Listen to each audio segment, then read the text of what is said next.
过去有句俗话叫40岁不搬松，说的大概意思就是培养一盆松树盆景需要很长的时间，到了40岁再玩松树，很难看到松树成型的结果。当然，这只是处在当时的环境下总结出来的，到现在已经基本过时了。现在的人玩盆景很现实，心境也与过去有很大的不同。有几个人是去想结果的，喜欢什么就养什么，喜欢松树的人很多，而且基本上是冲着快乐、享受过程去玩松树的。但在玩松树盆景的过程中，松树盆景培养周期长这个客观规律还是要认可的。松树不同于杂木，松树生长慢，从种养、逼芽、枝干蓄养、基本造型等等，都有适合松树生长特性的方法。玩松树盆景要了解它的特性，学习种养方法。在盆景内的树种中，松树是很容易种养的。松树的适应性强，有基本的养护场地和采灌条件，就能把松树种活养好。松树种养不活，主要有4个方面的原因。一是种养的季节不对，在松树长成后的生长旺季种松，一般没有良好的养护场地和经验，在这个时候是很难把松树种活的。尤其是下山桩，松树断根后种养的时候要剪掉部分枝叶，维持基本平衡。而在生长季，这种平衡很难把握，松树种不活理所当然。二是对松树放盆的时间不正确，放盆实际上是对盆景的一种伤害，尤其是松树，在生长季节放盆，根的吸收能力减弱，针叶增发快，就会导致供需失衡。有的松树本来就是上盆不久，新的根系正在形成，在这个时候放盆，再受一次伤害是很容易产生枯萎的。像刚买来的松树盆景，不等它喘口气，就急于放一个漂亮的盆。在这个时候，松树同人一样，放一个新的环境得有一个适应期，气温、湿度，包括浇水的方式都是环境变化的因素，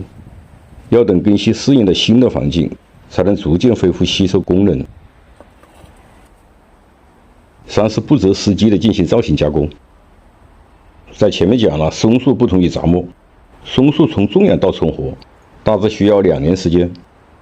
然后对它进行几年的逼压。松树没有完全成活，出枝不到位，就急于造型，尤其是在生长期进行庞杂操作，伤害皮层产生流胶，轻则伤害芽点，不再发出不定芽，重则产生失枝，抑制根系的生长等连锁反应，最终使整个树枯萎。退一步讲，即使不产生枯萎，出枝不到位，造的型又有什么意义？四是浇水施肥不合理。在松树种养初期担心缺水，使盆景长期处于湿度饱和，根得不到呼吸，不仅长不出须根，也会导致老根烂掉。松树种养不活，这种操作是最突出的。在这个时候施肥就更不用说，松树连基本的吸收功能都没有，就开始对它进行补充营养，其结果可想而知。怎样把松树种活养好？首先是选择休葎期至春季长叶前进行种养，下山桩必须带土团，断根后的松树剪掉不需要的枝叶，其他的枝叶要完好保留。选一个深度中等的盆，